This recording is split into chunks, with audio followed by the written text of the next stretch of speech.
If you look at your journey, you mentioned it didn't start yesterday. How happy are you with your progress? I mean, if you look globally, I think we have a graphic coming up on Juniper Research. It's a little comparison of nations, and you're number one. But if you compare where you were or what you thought at the outset of this and where you are now, how do you feel about it? What grade would you give yourselves? Well, what grade? Well, you know, in Singapore, we're trying to get away from chasing our grades. Of course, yeah. So in that spirit, I'm going to give you a holistic assessment rather than a grade. There are things we've done well and things we could do better. We are doing well in the sense that the opportunity is there. There's a sense of engagement in how we want to transform our services and our businesses as well as government. But what are we not doing so well?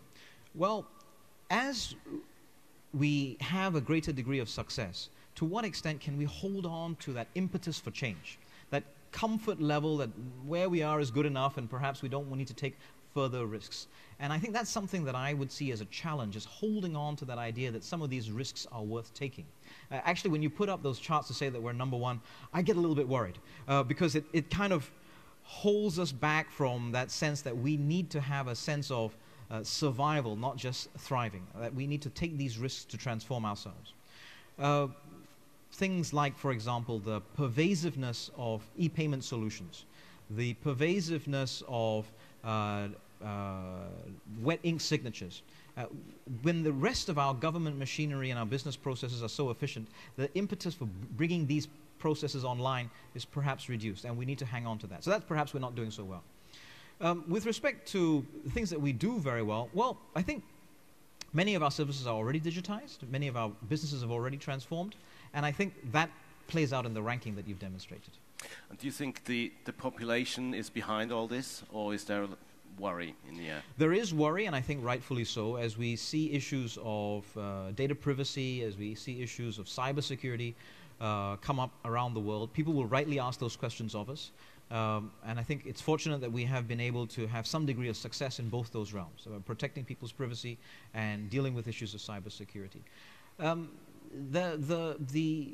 The issues around those are not going to go away, and we're always going to be faced with risks around data privacy and cybersecurity. So we need to keep that the eye on that, our eyes on that side of the house, and make sure that people understand that these are risks that we are willing to take because the benefits are so significant. I mean, the Sing health hack obviously was a major issue here, and health hacks all over the world are a worry. I know you're investigating. Can you tell us at least some initial findings, what went wrong and what you've learned? Well, we have some findings from before the Committee of Inquiry stood up, and we're very clear that this was a deliberate and planned cyber attack. This was not a leak of some sort. It was a cyber attack. And this was done by what looks like some form of advanced persistent threat group, narrowing the field of potential actors quite considerably. This was on the basis of information, as I say, before the Committee of Inquiry started its work. Now that the Committee of Inquiry has started its work, well, I mean, I don't think we can speak too much about the details around that. But this is an example of the kind of thing that is going to keep coming up again and again. And I think the salient thing for the citizenry of Singapore is the extent to which SingHealth and IHIS have worked to restore confidence in their processes, both the IT processes as well as the clinical services that they have delivered. After such a breach, they've taken significant steps, and largely their patients, their clients, their customers have reacted positively with the extent of the interventions that they've made. And that's a good thing, that we will be required to react in this way to restore confidence after issues like this. Right. We'll have a little first snap poll on this, and I'd like you to go back to pigeonhole.at and just ask the quick question: are you worried about your own data security? Audience, please make your choice. Not crazy enough.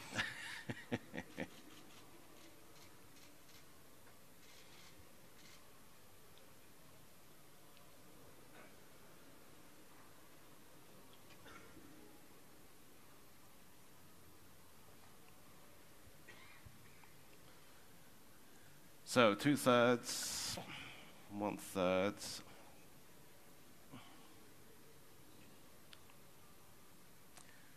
Your thoughts? Surprised, or is that sort of what you expected? Well, it's heartening. It's heartening. Actually, it's a bit higher than I had assumed. Given the context of the prior question just before the poll makes a big difference. So no, it's heartening that 2/3 of people would trust the Smart Nation efforts with their data. But of course, there isn't a single Smart Nation person or entity to trust with your data. This is an issue of, it's a distributed trust. There are organizations you need to trust, there is the government you need to trust, and there are a whole series of entities that will handle data. And we need to put in place both a legislative regime as well as a regulatory oversight. But actually at the end, it's the kind of lived behavior. You need to have an ongoing experience that when you hand over your data, you don't have an adverse outcome. And that's what is going to generate trust. And the thing I spoke about earlier on, that when the rare breach occurs, the response that people have to that, do you push away responsibility, or do you own the problem, fix it, and then work for a significant restoration of trust?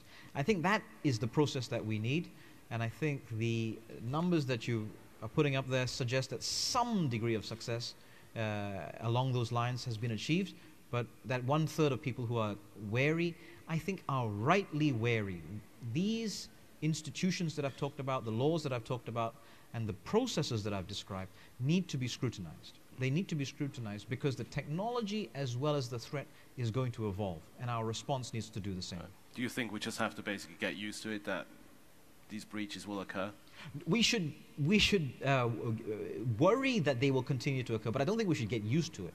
We shouldn't accept that this as being okay. We should react to them as being problems that need to be fixed. And your committee, is there a timeline for when you expect them to come up with a conclusion of the investigation? The Committee of Inquiry for the Singh Health, I think they had committed to the end of the year. End of the year. And you're confident that? Well, I'm not on the committee, so right. we need to leave them to do their work.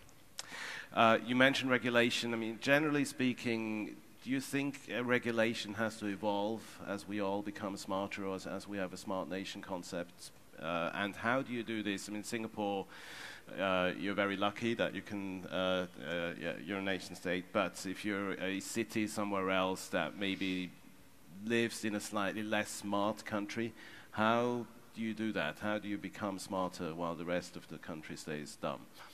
Well, our regulatory posture on this, there are different levels. We have a very clear intent that this needs to be coordinated across the whole of government.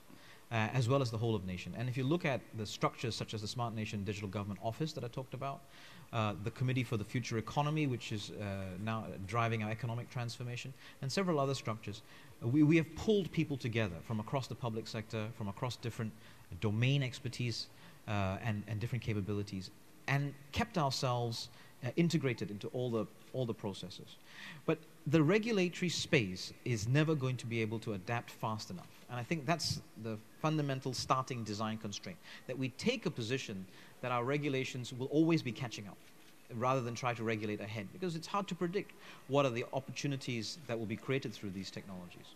So we have a process where we use a regulatory sandbox approach, where the regulator or the ministry takes a very light touch, circumscribes a sandbox. It could be a physical sandbox. For example, we have our One North district. We have the upcoming 4 towns of Punggol, Tengah, Jurong, 3 towns, where geographically distinct regulatory sandboxes around technology development. There can be conceptual sandboxes. For example, what we've done with the Monetary Authority of Singapore around financial technology. But the creation of the sandbox must be with the basis that behavior within the sandbox subsequently informs regulation. That the legislative change must be informed by the behavior that is happening within it. So you don't create the sandbox unless you're already prepared to reconsider your legislation and regulation and want to be informed by the behavior inside. But once it becomes sector specific, like the financial technology issue with the Monetary Authority, or autonomous vehicles under our Land Transport Authority, then you cannot have a central technology regulator take ownership of it. It needs to be industry specific and domain specific. That is the approach that we're taking. At the same time, you have things like artificial intelligence and the ethics around it, which are so nascent that you continue to need a whole of nation approach. We have the AI and Data Ethics Advisory Council led by our former Attorney General V.K. Raja, not sector-specific, looking at a very conceptual level. But the intent would be that once the technology and the opportunity becomes clearly relevant to an industry or a regulator, that they themselves need to develop the capability to regulate and update themselves around this technology. When it comes to AI and ethics, do you think we need something like a global standard, or do you think a nation can decide that by themselves? Well, if you look at something like telecommunications, which we've had mobile, wireless telecommunications for many decades, and today we have a number of standards in the world. We don't have a single standard, and we have a number of multilateral fora where the industry, the government regulators, as well as other interested parties can come together and work through the process of harmonizing those standards. That type of multilateral, integrated approach, multi-partite approach, I suspect will be exactly what we need for artificial intelligence, and that assumption is already starting to play out in some of the structures that are being stood up on an international basis at the United Nations and various other places. I don't think, if you look at the experience around trade or shipping or aviation and telecommunications, the example that I just gave, the complexity and the competing interests of a number of nation states here, I don't think is going to lead to any neat or easy solution. No one is going to be able to say, this is the AI standard or this is the AI framework, and expect that everybody will be able to or willing to fall in with that. We haven't done so for so many other domains. So I think a multilateral, multi-partite approach, which generates an ongoing process of accommodation and engagement, needs to happen around artificial intelligence, data sharing, as well as privacy, in the same way that we have done for many other issues of international engagement. Thank you. We'll move on to mobility, or the future of mobility. I've already mentioned your wonderful airport. I also read somewhere that you have smart street lampposts, which I think is very impressive. But generally, the whole autonomous driving, the buses that take you, or that you can basically order a bus by app, etc. How far along are we in this process, or how close are we in achieving what you want to achieve? Well, we have some way to go. We've set ourselves a vision of 75% mode share of public transport by 2030. We're at 67% today. So we need to close that gap over the next 12 years. And we've launched, we've discussed our land transport master plan. We're going to launch it later on in a few months to look at the next bound of vision. Now, how are we going to increase the use of public transport? Will require a significant use of the Smart Nation platforms and the technologies associated. But it's not just about public transport. It's about what is the right role of cars, for example. Today, already 12% of our land is devoted to roads. And can we afford any more roads in terms of our total land take? Or do we need to think of increasing the efficiency and utilizations of the cars that we already have today? We have an effective vehicle growth rate of 0. So by definition, as our population grows, we will need to improve the utilization of cars and work towards a car-light vision. There's going to be two big thrusts on this. One is the importance of how we walk, cycle, and ride public transport. And the other is relevant to what we've had the discussion on before, which is the use of technology and Smart Nation type tools to improve the matching, efficiency, and utilization of the resources that we have. So we don't do too badly today. 67% public transport, about 6 in 10 households within a 10-minute walk of a train station. We want to increase that up to 8 in 10, so 80% of households within a 10-minute walk of a train station by 2030. That will give us a network density higher than Tokyo and New York City today, but that will be in 2030. So these types of efforts are part of the kind of transformation that we want to undergo. We're not doing too badly, but I don't want to overstate that, because I think we do need to have a sense that this is a mission, a sense of an impetus for getting this right going forward. But we want to be a city where mobility as a service is not an idea or a concept or a business buzzword, but that there are actually service providers who are willing to provide that kind of endless, seamless door-to-door service, where you can choose multimodal transport, bike, walk, scoot, public transport, point-to-point industry car, whether it's Grab or whoever, there's the next player that comes in, and have that end-to-end service handled by an independent service provider who finds that this is a relevant business model for them. That's going to take some work. we're going to have to rethink our regulatory space as well as the opportunities for business growth. Going back briefly to disruption, you mentioned you want to bring the whole of society along. How worried are you that you're too optimistic that senior citizens, that they can just sort of learn how to code or how to use a mobile phone to make all their payments? What happens if you have a larger than expected group of people who won't be able to cope? Well, I think we shouldn't prejudge the issue and assume that age is merely a barrier. If you look at international examples, the elderly population in the cities of China, for example, in Korea and Japan, they are able to and enjoy the fruits of this digital transformation and the products and services that are made available. Locally, I mean, chat groups. My in-laws and my parents are constantly sending me things. They have no problems working out how to use the social media. So age doesn't necessarily work as a barrier. And we often forget the extent to which our parents' generation and our grandparents' generation are intrinsically resilient, hardy people. They have seen their lives, their country, their relationships, their work completely transformed. They have lived through the industrial revolutions that I have learned of as history. So they are survivors. They are people who are adaptable. The question is, do they see benefit in it, and can they extract benefit out of it? When we've done some work, we have done some work over the last couple of years around digital readiness and digital inclusion, it is not entirely obvious or intuitive who will automatically be left behind. And often it is because of the opportunity cost that there are just, in Singapore, easier and simpler ways to get your entertainment, to buy your groceries, to engage in your transactions. And so the challenge will be making the digital engagement as seamless and as enjoyable as the real world interaction for people to want to transit over. When our broadcaster, our public service broadcaster, began to put on quite a lot of its non-English products onto its digital download platform, we saw a very significant uptake amongst the elderly. They were just waiting for the opportunity to engage in their favorite shows online, and they were ready to do so.